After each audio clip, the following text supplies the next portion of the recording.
चलो मित्रों, अमेरिका से चंद्रकांत भट्ट आपको एक ऐसी कहानी, एक ऐसी वार्ता, एक ऐसा पैगाम आपको मैं दूँ जो मैंने पढ़ा कि प्रीपेड मृत्यु। बेंगलुरु के भाईता रायनपुर में 70 साल के नारायणप्पा रहते थे। वे रिटायर्ड बस कंडक्टर थे। उनकी पत्नी लक्ष्मी का 5 साल पहले निधन हो गया था। 2 बच्चे थे, पुत्र रमेश जो अमेरिका में सॉफ्टवेयर इंजीनियर था और बेटी सुमा जो दुबई में नर्स थी। नारायणप्पा अकेले रहते थे। उनकी मासिक आय 18,000 रुपये थी। पेंशन और अन्य स्रोतों से उसमें से 8,000 रुपये घर के किराए में जाते थे। बाकी के 10,000 रुपये दवाइयाँ, भोजन और बिजली के बिल पर खर्च होते थे। हर रविवार वे अपने बच्चों को वीडियो कॉल करते।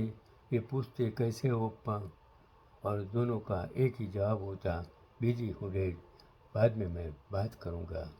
और नारायणप्पा को पिछले 2 साल से किडनी की समस्या थी। उन्हें हफ्ते में 2 बार डायलिसिस करानी पड़ती थी। एक सेशन की लागत लगभग 2,000 रुपये थी और मासिक खर्च 16,000 रुपये थे, जबकि पेंशन केवल 18,000 रुपये आती थी। और डॉक्टर ने कहा, नारायणप्पा, अगर आप किडनी ट्रांसप्लांट करवा दें तो आप बच जाएंगे, इसमें 10 लाख रुपये का खर्च आएगा। और नारायणप्पा डॉक्टर के सामने हंसते थे और डॉक्टर को कहते थे, डॉक्टर, क्या मेरी ज़िंदगी की कीमत 10 लाख रुपये हैं? मेरा बेटा महीने 5 लाख रुपये कमाता है, फिर भी उसके पास मुझसे बात करने के लिए 5 मिनट नहीं है, तो वह 10 लाख रुपये कहाँ से लाएगा?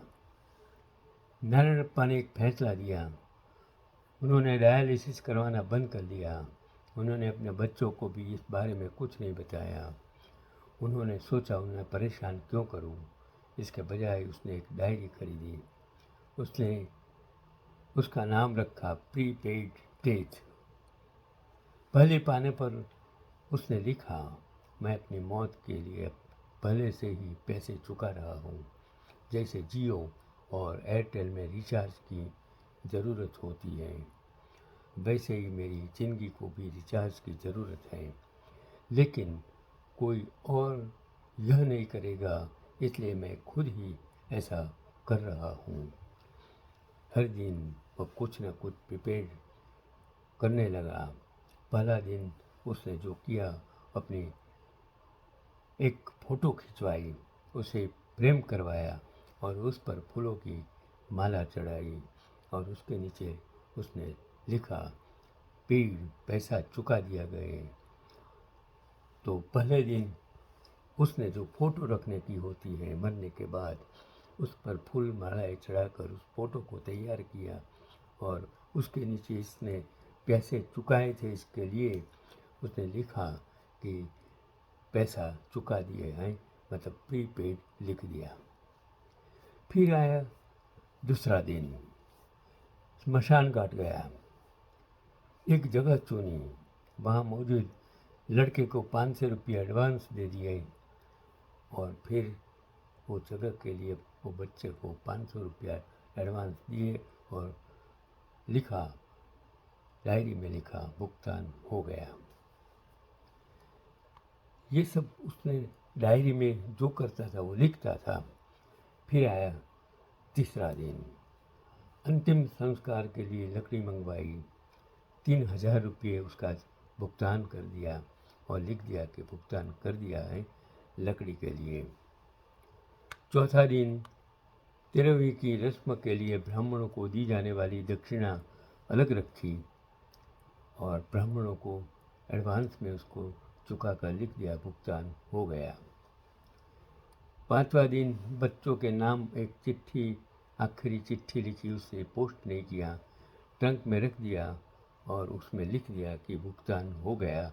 20 दिन बेल बीत गए। नारायणप्पा की हालत गंभीर हो गई और उनके पड़ोसी पापन्ना ने उन्हें अस्पताल में भर्ती कराया।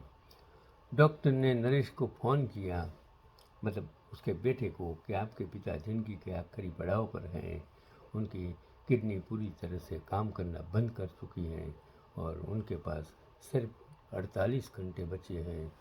अगर आप जल्दी आ जाओ तो अच्छा होगा। रमेश ने जवाब दिया, डॉक्टर, मैं एक प्रोजेक्ट पूरा करने में लगा हुआ हूँ। इसमें मुझे 3 हफ्ते लगेंगे। प्लीज़ एक वीडियो कॉल का इंतज़ाम कर दीजिए ताकि मैं उनसे बात कर सकूं। डॉक्टर हैरान रह गए। उन्होंने उनकी बेटी सुमा को फ़ोन किया। उनका जवाब भी कुछ ऐसा ही था, डॉक्टर साहब, अभी फ़्लाइट का टिकट 1 लाख रुपए का है, मैं आ नहीं सकती, मैं पैसे भेज दूंगा देंगे, प्लीज़ उनका अच्छा इलाज करवाइए। डॉक्टर नारायणप्पा के पास गए और बोले, सर, मैंने आपके बच्चों को बचा दिया है। नारायणप्पा ने हल्के से मुस्कराए और उन्होंने नर्स से अपनी डायरी लाने को कहा। उन्होंने आखिरी पन्ना खोला। वहाँ लिखा था, डायलिसिस बंद, पेमेंट हो गया। बच्चों से उम्मीदें ज़ीरो, पेमेंट हो गया। जिंदगी कल ख़त्म हो रही है, पेमेंट पहले ही हो चुका है। और उसके ठीक नीचे एक और पंक्ति उसने लिखी, मैंने अपनी मृत्यु को रिचार्ज करवा लिया है। मुझे मिस कॉल देने वाला कोई नहीं है, इसलिए मैंने सारा टॉक टाइम खुद ही इस्तेमाल कर लिया है। नारायणप्पा का उसी रात देहांत हो गया। उनके हाथ में डायरी थी और चेहरे पर शांति का भाव था। पापन्ना ने रमेश को फ़ोन किया, सर, आपके पिताजी अब इस दुनिया में नहीं रहे हैं। तो जवाब सामने डॉक्टर का आया, ओ ठीक है, सब कुछ शवगृह में रख दीजिए, मैं 3 सप्ताह में आकर अंतिम संस्कार कर दूंगा। अगर अंतिम संस्कार का कोई पैकेज उपलब्ध हो तो कृपया उसे बुक कर दीजिए, मैं पैसे भेज दूंगा। और पपन्ना को गुस्सा आ गया। उसने फ़ोन रख दिया। उसने गांव वालों को इकट्ठा किया। सबने मिलकर नारायणप्पा का अंतिम संस्कार कर दिया। लकड़ी नारायणप्पा ने उसके पैसे पहले ही दे दिए थे। स्मशान घाट नारायणप्पा ने उसके पैसे भी पहले ही दे दिए थे। ब्राह्मणों की फीस नारायणप्पा ने उसके पैसे भी पहले ही दे दिए थे। किसी को 1 रुपये की भी खर्च नहीं करना पड़ा। प्रीपेड मौत का कॉन्सेप्ट सच साबित हुआ। गांव वालों ने 13वीं की रस्में भी पूरी की और नारायणप्पा ने उसके लिए भी पहले ही पेमेंट कर दिया था। 3 हफ्ते बाद रमेश और सुमा, उसकी बेटी, एक अमेरिका से एक दुबई से आ गई। घर पर ताला लगा था। प्रपन्ना ने चाबी उन्हें सौंप दी और अंदर मेज पर 2 लिफाफे रखे थे।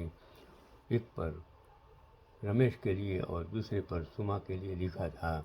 उनके साथ ही प्रीपेड डेट शीर्षक वाली एक डायरी भी पड़ी थी। रमेश ने अपना लिफाफा खोला। अंदर 500 रुपये और एक नोट था। बेटे रमेश, अमेरिका से तुम्हारी टिकट का किराया 1 लाख रुपये है। तुम्हें मेरी लाश देखने के लिए इतना पैसा बर्बाद करने की ज़रूरत नहीं है, इसलिए मैंने 500 रुपये छोड़े हैं। बस इसे किराए के लिए इस्तेमाल कर लेना। मेरी कब्र पर 2 मिनट खड़े रहना। मैंने तुम्हारे समय का भी भुगतान कर दिया है। तुम्हारा अग्रिम भुगतान, पापा। सुमा ने अपना लिफाफा खोला।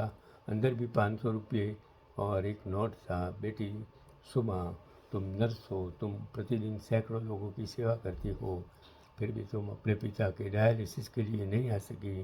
कोई बात नहीं, ये 500 रुपये रख लो। कृपया मेरी कब्र पर एक माला चढ़ा लेना। अगर तुम अपनी ड्यूटी के बाद आ जाओ तो भी चलेगा, मैं तुम्हारा इंतज़ार नहीं करूँगा। मैंने जाने से पहले ही अग्रिम भुगतान कर दिया है। तुम्हारा अग्रिम भुगतान, पापा। दोनों ने डायरी पढ़ी। आखिरी पन्ने पर लाल अक्षरों में लिखा था, बच्चों, मैंने अपनी मौत को खुद ही रिचार्ज किया। जानते हो क्यों?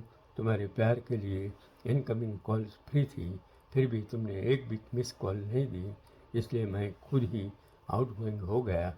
बैलेंस ज़ीरो, वैलिडिटी खत्म हो गई, नंबर हमेशा के लिए अनरीचेबल, संपर्क से बाहर। रमेश और सुमा कब्र के पास गिर पड़े और रोने लगे। गांव वालों ने कहा, अब रोने का क्या फ़ायदा? अगर उसके जिंदा रहते हुए तुमने बस 5 मिनट निकाले होते तो 500 रुपये का यह नोट लिखने की ज़रूरत ही नहीं पड़ती। बाद में रमेश ने बेंगलुरु में प्रीपेड पेरेंट केयर नाम के एक गैर सरकारी संगठन NGO शुरू किया।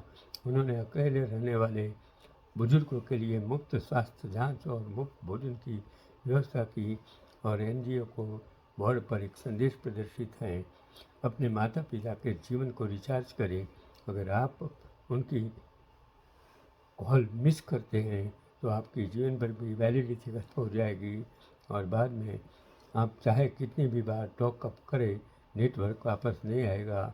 संदेश सिर्फ यही है कि माता पिता प्रीपेड सिम कार्ड की तरह होते हैं। अगर आप उन्हें समय और प्यार से रिचार्ज नहीं करेंगे तो एक दिन वे पहुंच से बाहर हो जाएंगे।